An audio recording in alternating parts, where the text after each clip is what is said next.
दीपक अथवा दिए जलाने के पीछे अथवा मोमबत्ती जलाने के पीछे जो कारण होता है वो ये होता है कि इन दियों द्वारा और मोमबत्तियों द्वारा अंधकार को दूर भगाया जाता है। दीपावली का पर्व है अथवा अन्य जो प्रकाश के उत्सव पर्व हैं जिनके द्वारा हम अपने मन के अंधकार को, समाज के अंधकार को, समाज की बुराइयों को, शरीर की विकृतियों को दूर करते हैं, समाज की विकृतियों को दूर करते हैं।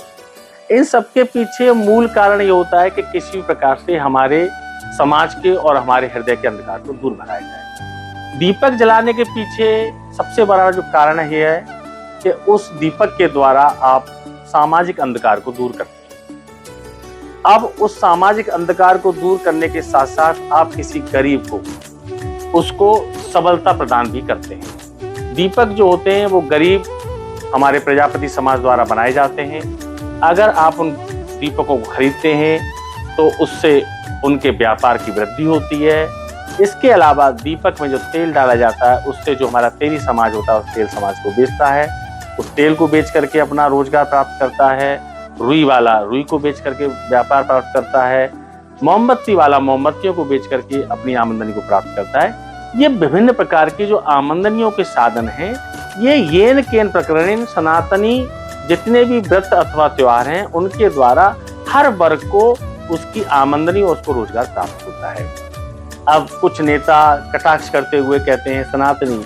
अच्छा, पता नहीं क्यों ऐसा है कि वो सारे जो ज्ञान हैं या जो कटाक्ष हैं वो सब सनातनी परंपराओं और रीति रिवाजों पर ही देते हैं। बाकी वो अन्य मजहबों पे अथवा अन्य किसी भी धर्म जाति विशेष पर नहीं देते हैं। सनातन धर्म में हर पर्व का मनाने के पीछे, हर व्रत को मनाने के पीछे कोई ना कोई साइंटिफिक रीजन अवश्य है।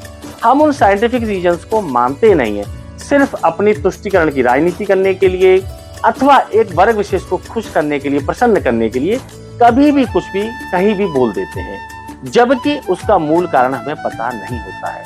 हमें ये देखना चाहिए कि इन दीपकों को जलाने से या मोमबत्तियों जलाने से कितने लोगों को रोजगार प्राप्त होता है, कितनी खुशी की प्राप्ति होती है, कितने आनंद की अनुभूति होती है और उन दीपोत्सव द्वारा कितने लोगों को रोजगार की प्राप्ति होती है। यही तो सनातन धर्म की खूबसूरती है कि यहाँ पर रोजगार भी दिया जाता है, प्रसन्नता भी दी जाती है, आनंद की अनुभूति भी होती है, सामाजिक समरसता भी बढ़ती है, सरलता और सहजता भी बढ़ती है। जय जय श्री राम।